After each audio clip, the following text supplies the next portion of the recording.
All right, hopefully we're live. As always, have no idea if my signal is going to be any good, if the video and audio is going to be any good. So when you get here, let me know. Let me know how the video is. I know it's a little bright. It's very sunshiny outside. I got to create myself a little kind of a studio. It's one thing I plan on doing here pretty soon is, hello, Alex. Good to see you, man. I'm hoping to build a little studio with some good lighting. Let me know how the video and the audio is when you get here, so before I get going, so I don't spend a lot of time if the video and the audio is bad. Loud and clear, excellent. More of you, please chime in and tell me how the video and the audio is. And then we'll get into our topic of the day. If you have anything that you want to talk about today, any questions, comments, etc., just type them into the comment section. You can chat with me there as much as possible. I do have some things I want to cover, but I don't have to. We can do whatever you guys want to do. So do me a favor. Hello, Colby. Hello, Jan. Type in there and let me know how the audio and the visual is. Yeah, I know the light is washing it out. I'm going to try to fix it. Maybe that'll be a little. I know I still got this window here, but I need to just set myself up a good little studio. We're going to talk about some stuff once people start piling in, and today we're going to talk about how to think, and this probably will be a series. I'll probably do this all the time. Just basically discussing modern rhetorical tricks that people do. Hey, thank you. Modern rhetorical tricks to help you as you go through your life, or you try to get through social media, understand the tricks that people play, verbal tricks, and different ways that logic is violated. And so, especially today, when almost 100% of everything that you get is propaganda designed to move you.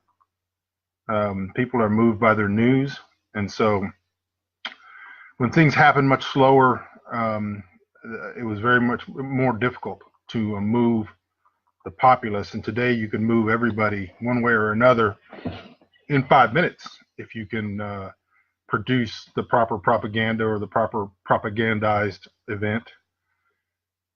And even in more subtle ways, people have been trained to think illogically, and so then most of what you see is actually some form of propaganda that's being just multiplied by repetition. So we're going to get into some of that. All right, so I'm hoping that the visuals are okay, that the audio is okay. I've got my coffee. If you have your coffee too, cheers. I've got some water too over here, but I've got it in a Scotch glass, so I could be tricking you. This actually could be vodka, but it's water. All right, so this morning I posted on my main wall, my main personal page wall, a statement. All right, thanks, Chris. That I had seen on Twitter, and I see it all the time, and that is, if you can read this, you should thank a teacher. I'm not talking to you, Artie. You can listen quietly. This is about logic, so it really doesn't include you. Hello, Douglas. So if you can read this, you should thank a teacher. Now, this is a common rhetorical trick. It's used also by farmers a lot. If you ate today, you should thank a farmer. The problem is it could be true or it could not be true. It's an exclusive statement that involves a generalization. It's an if-then statement. An if-then statement must include an exception, or else it is an exclusive statement. And then to include a generalization that in many cases is false, and an if-then statement just makes the whole thing fall apart. You can throw it out the window. It has no meaning. It has no context or anything that allows you to determine what it actually means. Now, because people are illogical today, they see that and they understand what they think that it means. And obviously, if a teacher taught you to read, you should be thankful for that work and for that gift but the sentence itself is not true. It's incorrect. And so because it was made in a blanket way, if in an if-then statement, and also I just tend to believe, this is my personal opinion, so I will qualify it. Yeah. And that is, I think that most people are taught to read at home. I think they receive some of the basics at school, but I think parents are now, or probably have been, I know for my whole life, have been encouraged enough to want their children to read that they do most of the work at home. Most reading takes place in the evening, and at going to bedtime, most of these children have been read to their whole lives. And so while some of the basics of reading may be taught at school, I would find it hard to believe that most people, the bulk of their learning to read happened at school. That said, that doesn't matter. Now, the secondary argument is made, well, if you're a parent and you taught your child to read, then you are a teacher. Well, no, I can butcher, but I'm not a butcher. I can bake, but I'm not a baker. I can make candles, but I'm not a candle maker. I can teach, but in that context, I'm not a teacher. And so what I wanted to focus on today was these type of rhetorical tricks. Now, the trick here is that statement is designed to direct credit towards a profession, and particularly public schools, that whether it merits it or not is up for debate. And so people, because they haven't been taught to think and to think critically, don't automatically question the purpose of it. There's enough outs written into it that, and the same thing with the farming statement. Now, it's very possible that you raise your own food. We do. So that the fact that I ate today doesn't mean I should think a farmer. So someone could say, well, you're a farmer. Well, not in the sense that the average person thinks of. Today, the term farming has the connotation of being an industrialized kind of consumption-based farmer, so that you're selling your product all over. And that's who that statement is designed to aggrandize, as those people, and I'm not one of those. And so it's just an incorrect statement.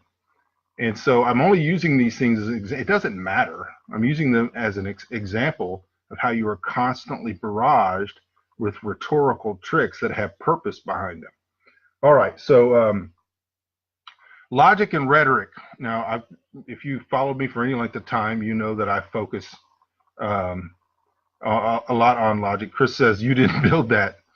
Saying some people who literally built the store around Wichita, yeah, you didn't build that. Is the same type of rhetorical trick. And there are underlying presuppositions that they are trying to undermine with that statement. And in some cases, individual cases that could be true, but in most of the individual cases that were present, they were not. But the whole point is that logic and rhetoric used to be taught in school, and I'm not talking about in college. They were taught in prior to 8th grade, because most people, up until about 100 and maybe a little over 100 years ago, never proceeded beyond the 8th grade. And the 8th grade was not what you're thinking of today. It wasn't today's 8th grade, where you were like mainly trying to figure out if you would dance with somebody at a dance. 8th grade at the time was an equivalent to a late college today as far as the educational level. Just to give you an example, James Madison graduated when he was 14 and went to Princeton.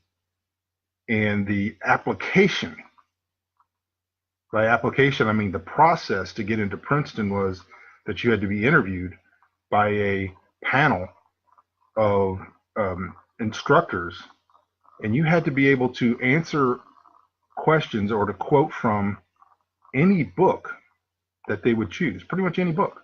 Now, at the time, there wasn't a billion books available, and the concept was that was any of the books that would have been considered central to thinking and all of that at the time. But not only did you have to be able to answer a question or quote from any book, but you had to be able to do so in any of 3 languages: Hebrew, Greek, and Latin, above and beyond English. So this was what we call an 8th grade education today, which is why, by the way, many plain people stopped their education in the 8th grade. At that time, was so far beyond what even most people get out of college today.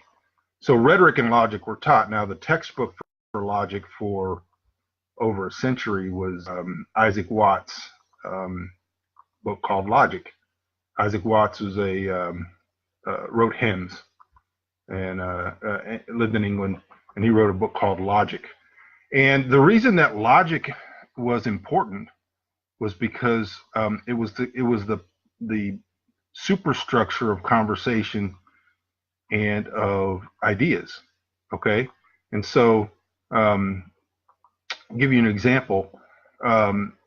Language, as we experience it, has always, or virtually always, flowed through the civilized. What I mean by language is, I mean the language of the world, the language that the world speaks, even when the world was more fragmented, has flowed through civilization.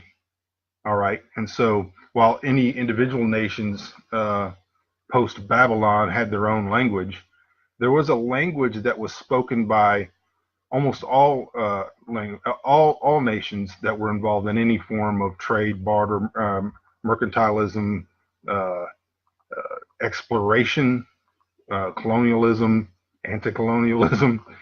There was a language, and that language has changed through time. And so it could have been Hebrew, Greek, Aramaic, Latin. At the time of the expansion of Russia into the Tsarist Russia, the educated people all spoke French. Europe was primarily the language of trade and commerce was French for many years until it became English. And so there's always been this common language that was spoken, that was the language of the world, the language that was the communication, the way of communicating. Logic is the superstructure of communication. All right. And so logic and rhetoric were taught at the lowest educational levels so that people, in fact, I was reading last night, I'm rereading The Age of Reason, which is the 6th or 7th book in the Will Durant History of Civilization, Will and Ariel Durant. And I was reading it last night and rereading it because I want to write a book at some point, a year or two from now, maybe with Chris Awalt, called The Age of Unreason, that follows this basic pattern but actually explains what's going on today. And there was an interesting bit in here from Will Durant. He says, it was a sign of the times when Elizabeth's, this is Queen Elizabeth I, ablest financier, set up in London, 1579, Gresham College for law, medicine, geometry, rhetoric, and other studies useful to the business class. He specified that the lectures were not to be given in English, were to be given in English as well as in Latin. And that was a very important point. Why? Since merchants and other citizens would attend. In other words, because people who were not of the educated classes were going to attend, it wasn't going to be just in Latin. English was included in this college because merchants and average everyday people would attend. Finally, for the moneyed or titled class, education was completed by travel. Students went to Italy to finish their medical and sexual training. You gotta like Will Durant. There's always a joke in almost every line. Or make acquaintance with Italian literature and art. And many learned to like France on the way. Language was then no barrier, for every educated man in Western and Central Europe understood Latin. All right, so we were taught Latin was a dead language. There's no reason to learn it, no reason to study it. And yet, at this time, which was in the late 1500s, the time of Elizabeth I, Latin was spoken by every educated person in Western and Central Europe. And it was the universal language of commerce and all of that. And so now you see that there had to be a system whereby assertions or rhetoric could be judged, or it could be determined what somebody was saying. How do you understand what someone is saying? and logic, the rules of logic. Again, this is a interesting to try to find the language to describe it, because logic exists in and of itself. Things are said to have an internal logic because they align with reason, with physics, with the rules of science or whatever. But as far as a rhetorical statement has logic merely because it can be understood without without some trick being involved or some propaganda or something. And so this is what happens now. So I made this statement about teachers, and then it became a discussion. And I always like to make these logic posts because it's interesting to watch comments.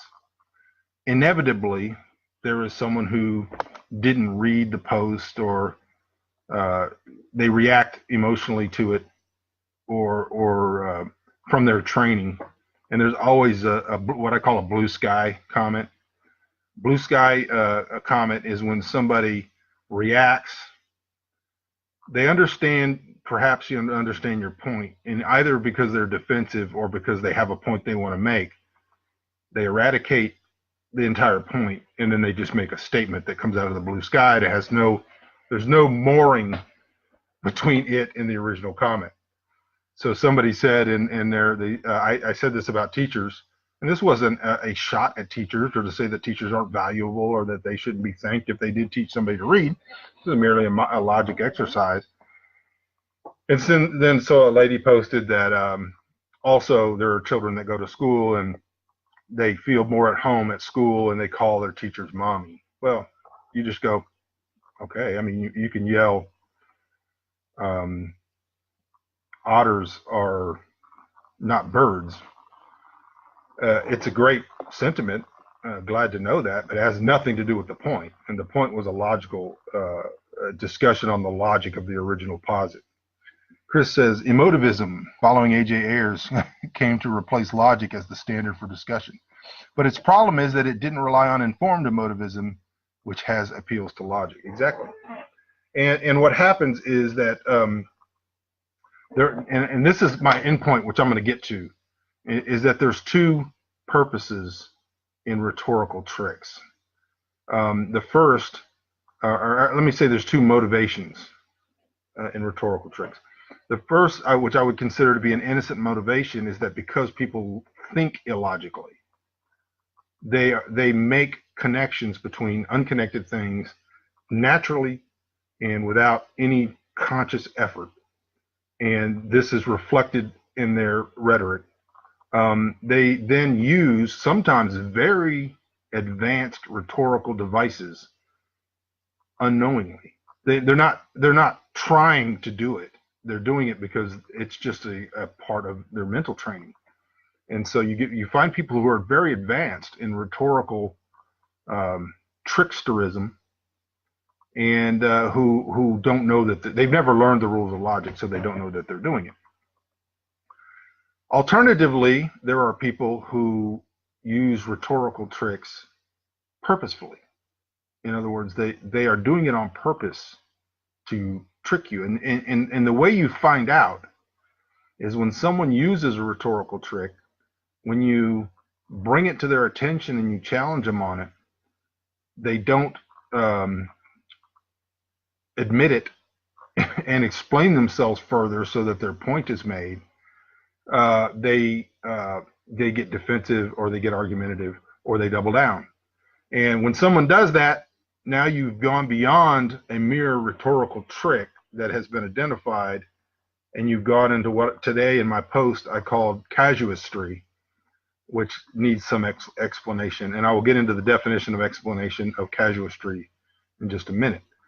But so what happens is that you see statements all the time, and Chris is great at bringing out examples of illogic or illogical statements that are made in a blanket way, and then people just accept it. And a video or two ago, I took on Scott Adams because Scott Adams used a rhetorical trick in his videos, basically to pull one over on his own audience, and accused his audience of being brainwashed when in fact it was his trick.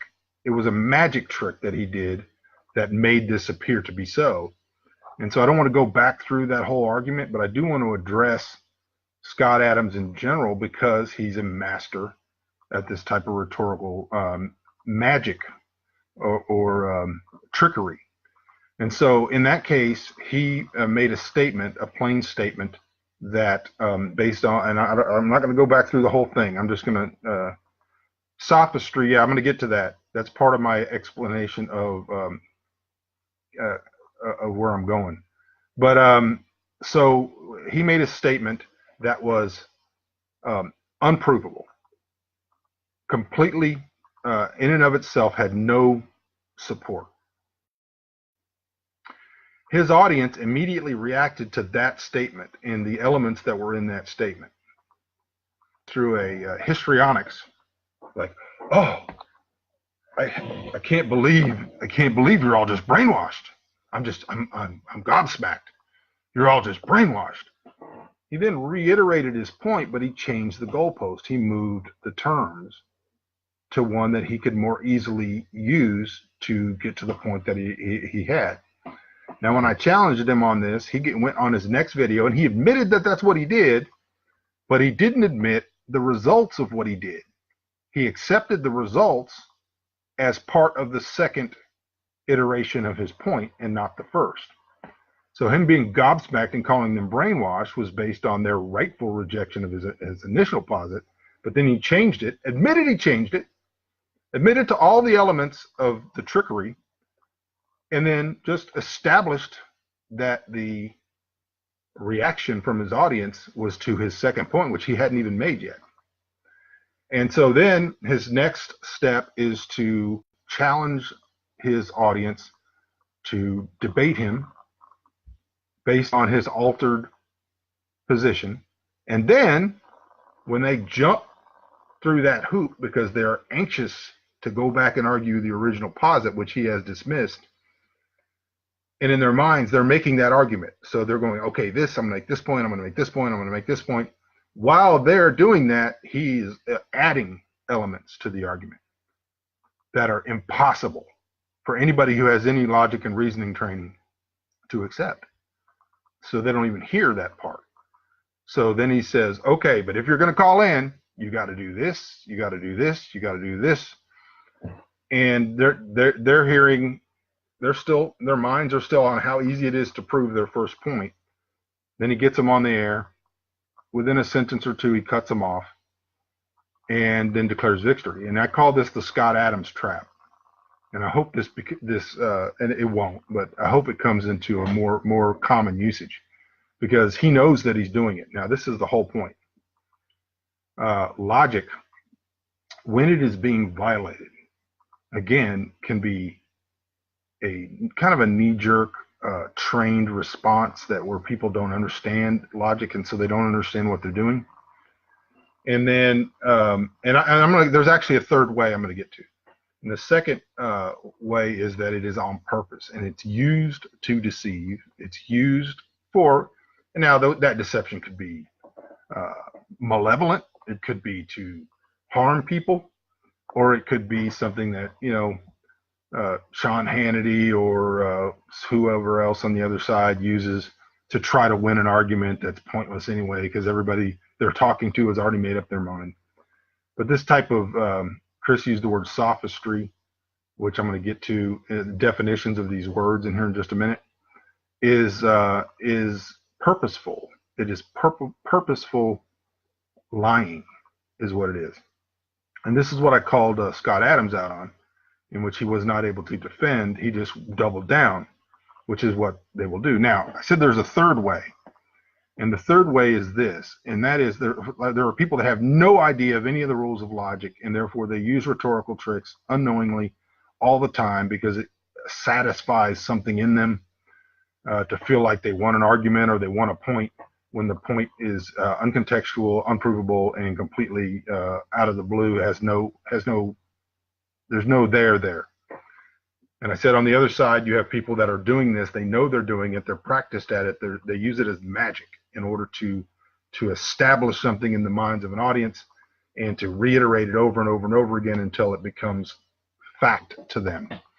There's a second group of people who it can't be determined whether they believe what they're doing or not, and yet they have so picked up through kind of osmosis this argumentative style of rhetorical tricksterism and lying that they themselves don't know when they're telling the truth and when they're not. They themselves, they've come to believe their own powers of persuasion, that they just have this forward momentum and they never question. There's no question ever to them whether or not what they're saying is accurate or provable or fact. And so these people will, and you will find these people mainly are the people that just constantly just post memes on social media. That's whether they're on the left or the right. That's all they do, is because the meme is the distillation of illogic and unreason. It is a distillation of illogical fallacy into a picture that can be imbibed by the most number of people as quickly as possible, and then amalgamated into their own argumentative style and then regurgitated. So both of the political sides in America try to do this. They try they try to memeize or through their meme mills either complicated points or propagandized positions into a single picture with some verbiage on it, and then thrust that into the opening maws of a bunch of screaming, starving birds who then regurgitate it over and over and over again, and they all actually believe what they're doing. The original person who's doing this is a liar and is a propagandist and is probably pretty evil. The subsequent people who imbibe it are at lesser levels of that. So on your first level, you have people absolutely complete, utter liars. They know what they're doing is garbage, and then you have people down the row who, because they've succumbed to a mental illness of one sort or another, have embraced the central truth of what they believe to be true, and so it doesn't matter whether the point is logical or not. It doesn't matter. It's about the end justifying the means. All right. So speaking of this, so there was a meme posted by the normal meme master. Everybody knows who that is, on my wall. And that meme was this. First line was, science has proven Einstein's black hole theory. Not true. A lot of ways to argue that, and this is not the platform for me getting into whether or not a complicated computer model is a photograph. But let's just say let's accept the first line for our purposes. The first line is, scientists prove Einstein's black hole theory. The second line was what else did Einstein get right? Question mark. And there's a quote from Einstein advocating socialism. Oh my, the logical fallacies, rhetorical tricks, and Jesuitical casuistry overfloweth. So we'll put aside the fact that the first posit is arguable. That there is zero connection between that Einstein black hole theory was correct and anything else he ever thought, anything else he ever believed, anything else he ever stated. There's zero connection between any of those things. Ought to be immediately understood by anybody that reads this nonsense. And that's where you start. That's the start. That's the foundation of destroying this meme, is that there is zero connection between what Einstein thought about one thing and what Einstein thought about another thing. The peril that the propagandist has is that if Einstein thought anything else that was completely erroneous, racist, misogynist, sexist, whatever the bugaboos of today are, then you could go all the way back to the top and go, well, clearly, if he was a racist, he had to be wrong about black holes. If the posit doesn't flow downward truly, it can't flow back upward truly, right? So if you make a posit which compares two things, anything you add, just like math, to the equation has to be added on the other side. The logic has to apply to both sides of the posit. All right, so then you had this idea that somehow, because Einstein proposed a system that he called socialism, that now the next step you're supposed to make, and this part's in your head, is that the socialism that Einstein in 1949 advocated for is the same as the socialism that you're hearing about today. In other words, it's the same socialism as AOC and Bernie, etc. That's the stupid loop they want you to get trapped in. Why should I care about what Einstein thinks about how I live my life? Do I not have a right to my own existence as he did? Certainly. Certainly. Now, that does not help us debunk the entirety of the argument. It's absolutely true that him being correct about one scientific position doesn't mean that I should, any more than I should care about what Charlize Theron or somebody in Hollywood thinks about socialized medicine. Because somebody is good at one thing, or they have a position on one thing with which I might agree, it doesn't have any bearing on anything else that they believe. And so this is a common logical fallacy. It's also a common rhetorical trick. But you have the point exactly correct, Chris, and that is whether or not Einstein believed and thought that we ought to live in a certain way, his position has no more merit or value than mine does, and that yours does. These are the reasons that society in the civilized world developed into a system where the rights and the thoughts and the property of the minority are protected against the movement of the mass man. And that just because if everybody tomorrow determines that Einstein was correct, not only about black holes, but about socialism, this still does not merit or allow my rights to be trampled on because the mass, the 51%, agreed that they ought to be. Civilized society determined that the rights of the individual, of the minority, and the individual as the smallest minority, ought to be protected against the movement of the mass man. All right, so that's exactly your point. Now I want to get back to what I am doing, though, is I'm going down another route, and that route is to dislodge the point of this meme. And the point of this meme is to capitalize on the ignorance of the audience. And I could do a whole video just on the fact that there are people today, and I'm not just talking about famous people, and I'm not talking about the higher ups in politics. I'm talking about people you know whose entire worth to themselves is tricking stupid people. That's their platform. That's the entire purpose of fake news, is to trick stupid people. And so anybody who is engaged in the opposite of that is heroic.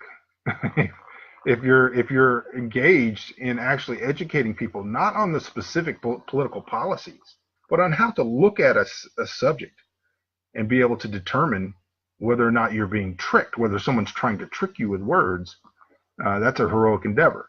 Okay, so what's happened here is that you have the original posit, and that is that black holes support Einstein's theory, the existence of black holes, or a photograph, supposed picture of black holes. We'll call it an image because that's what helps the mental fog perpetuate.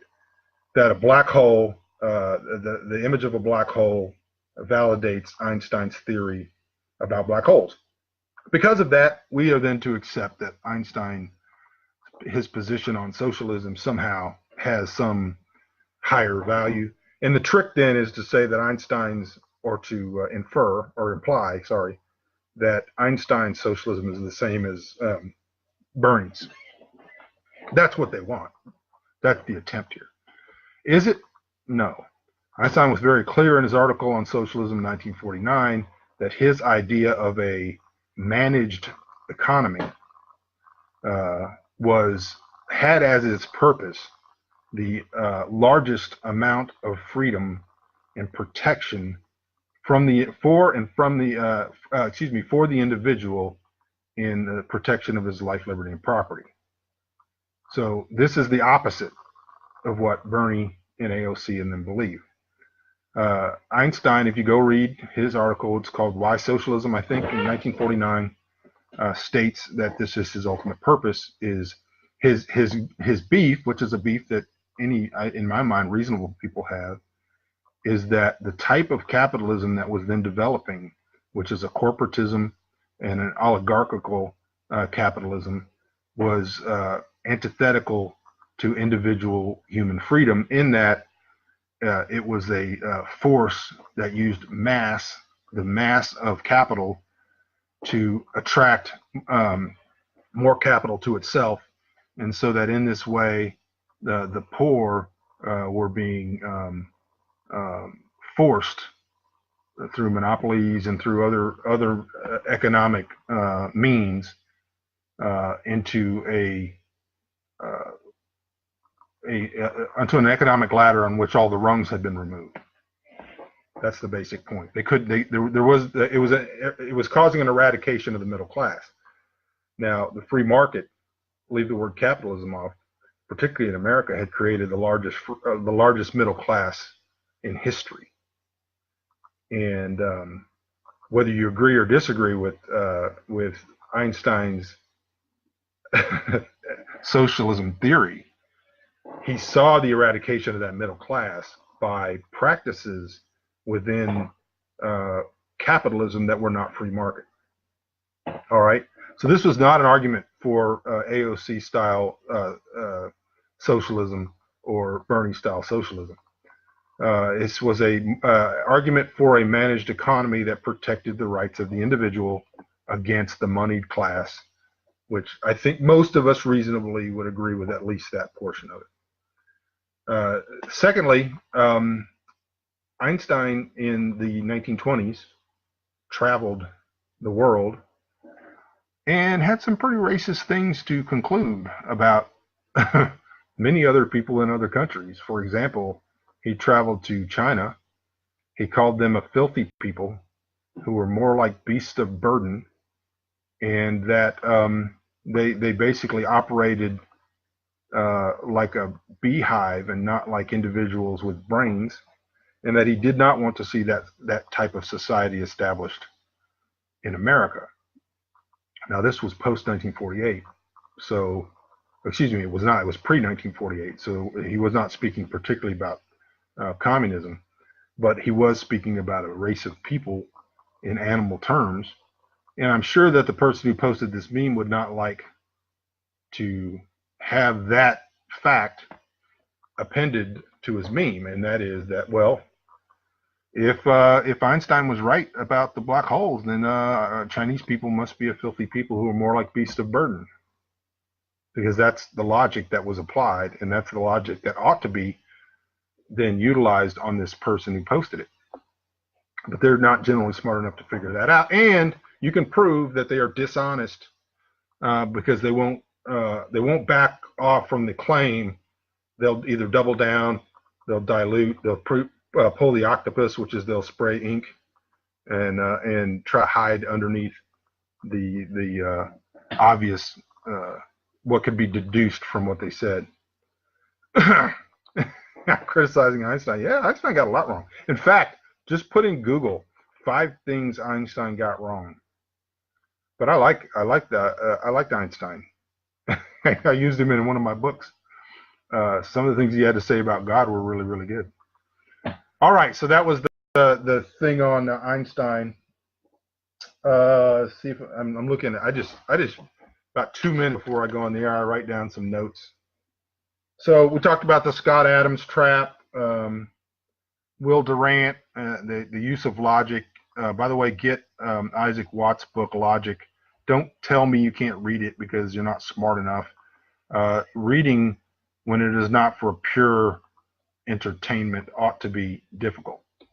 Like anything else, like a workout is supposed to hurt. It's supposed to tear down dead and dying tissue or weaker tissue and build up stronger tissue. In the same way, reading ought to be difficult. So find a way to read a book like that and work it out so that you can understand it, whatever it takes.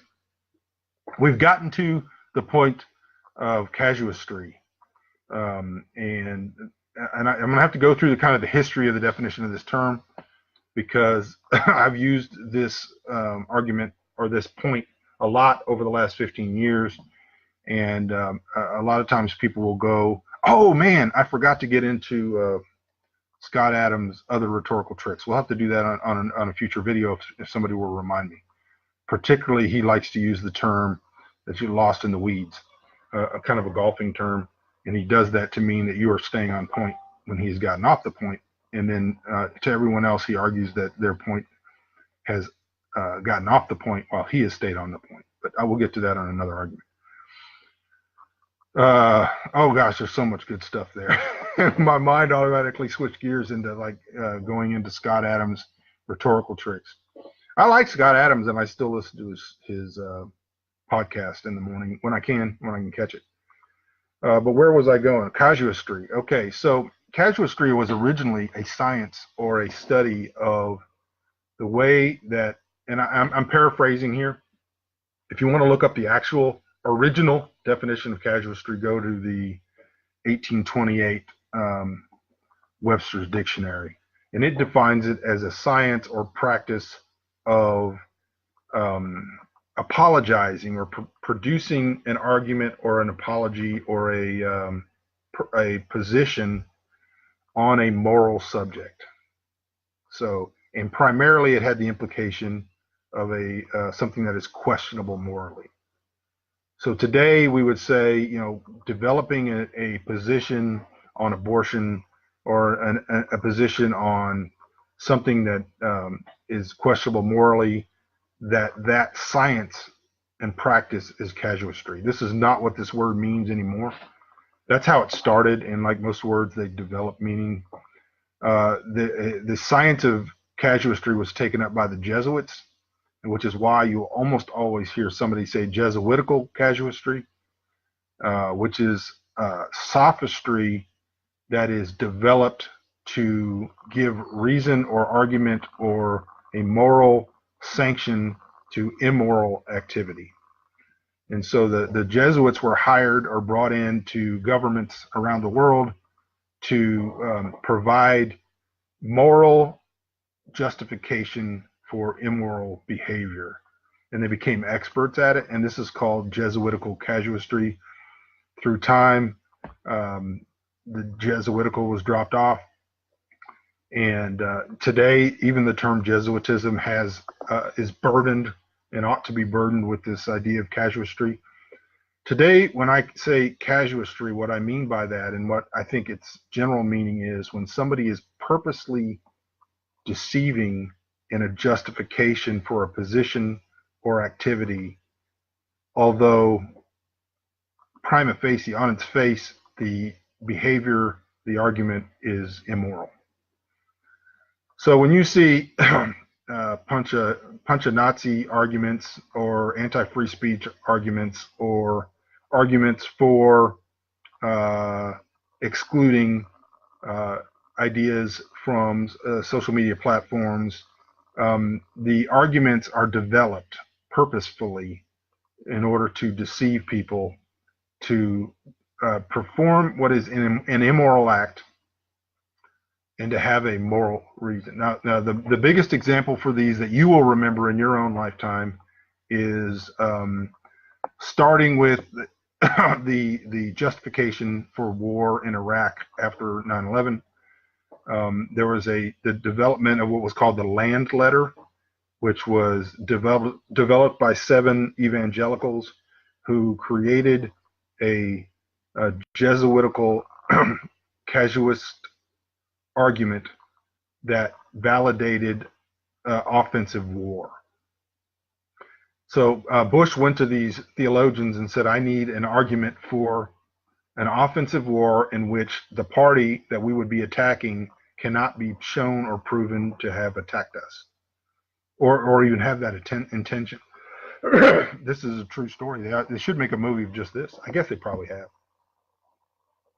but not in these terms. And so these 7 theologians created what is called the Land Letter. And the Land Letter gave a moral argument for an offensive war against an opponent that had not attacked us and was not in the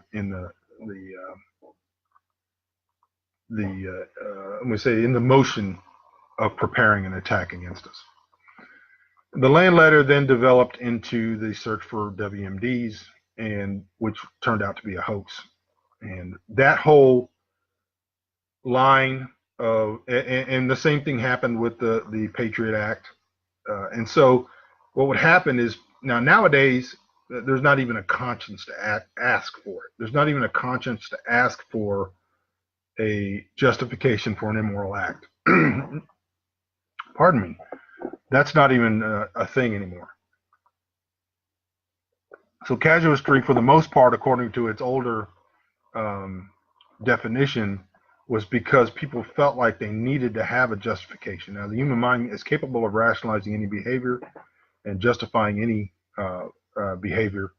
And so the application of the human mind to the justification of immoral behavior is now casuistry. I use this term to say when somebody is making an argument that is illogical or is based on logical fallacies, they are either doing it purposefully, knowingly, or they are doing it unknowingly and without purpose. If they are doing it knowingly and purposefully, and the end of their argument is prima facie immoral, then I call it casuistry. Sophistry is a parallel and allied position. Sophistry is really a see if I can come up with a good. Let me look here. Hold on. I have lots of books, and if I have I want to look at the my 1828 dictionary. I got a lot of dictionaries. Hold on.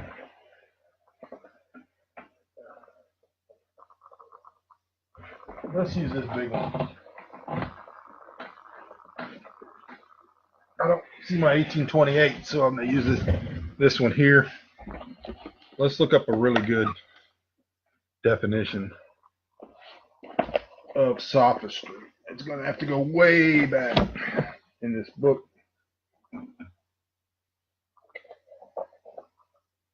All right.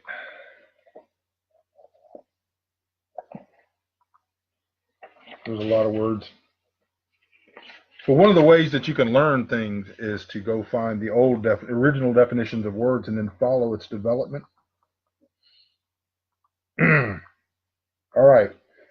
A sophist, one of a class of men who taught eloquence, philosophy, and politics in ancient Greece, and who by their use of subtle and fallacious reasoning drew upon themselves general hatred and contempt. A sophister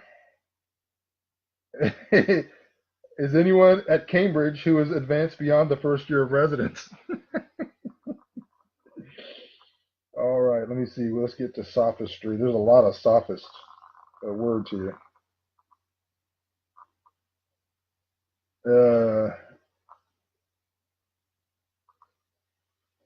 All right. Fallacious reasoning, reasoning sound and appearance only, the methods and teachings of the Greek sophists. All right, fallacious reasoning.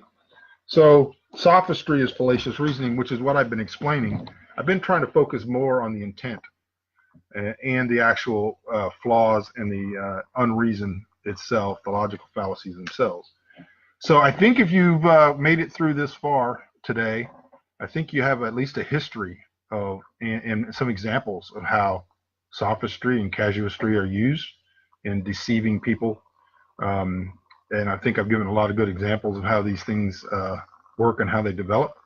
If you have any questions, I've got a few minutes here, so maybe 10 possible. If you want to ask any questions now, put those questions in the comment section, and I will be glad to answer them. I'm only going to give you a couple minutes because I know there's a delay and it takes a little while for people's questions to get to me. But if not, if you missed this and you weren't watching it live, you can put your questions in the comment section, and I will come back and read them, and maybe we can include those. I'll try to do a whole new show. I meant to get to some of Scott Adams' other sophistical tricks, rhetorical tricks. Specifically, he has a great one that's the elephant trick, the analogy of the elephant, and then he's got a few others that I've noted that I want to get to. So I may do a whole show on that. I don't want him or anybody else to think I'm just picking on him. He just is a really good example of someone who's very intelligent, but who does purposefully and willfully use sophistical tricks and rhetorical tricks in order to move his audience. And I think with him, it's not so much that his intention is to deceive people as it is that he has a brand that he's advancing, and that brand is that he is not beholden to one political side or another, but he's beholden to some higher truth that he knows. And unhappily, those sophistical tricks, to anybody who knows them, damages that brand. Chris says, I agree with your focus on intention. However, Socrates attacked the sophists not because they were intentionally wrong, but simply because they were wrong. Yeah, I hope to do both. I hope to start off with the foundation that they were wrong. And then I think, for me, the idea that there's intent behind it, that's where my blood gets up. In other words, there's a little bit of grace. I'm going to dust off this book a little bit while I've got it out, because my books get a little dusty. But to me, my blood gets up a little bit when I know somebody is trying to trick people, and that trick has serious repercussions. So I think if I was sitting around in a salon in France or in Russia, or during the days of the Greeks, and teaching students, certainly focusing on them being wrong would be a major issue. And I do want to point out both. I think I try to point out that they're wrong as well. The intent to deceive, though, to me, is what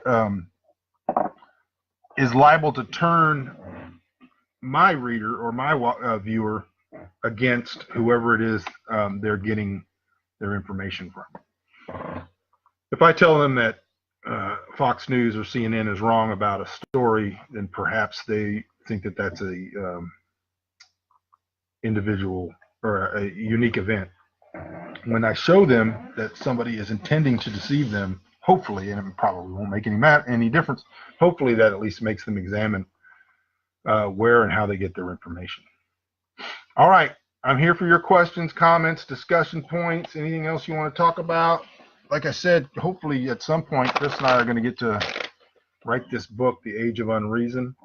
It'll be I like to write books that no one's ever going to read. I've written a lot of them, and that would probably be one of them, but it would be something to leave behind. Here's another book that I've been reading. It's really good. Ask your questions. I'm just delaying while I'm waiting for questions. Book of History, book 4.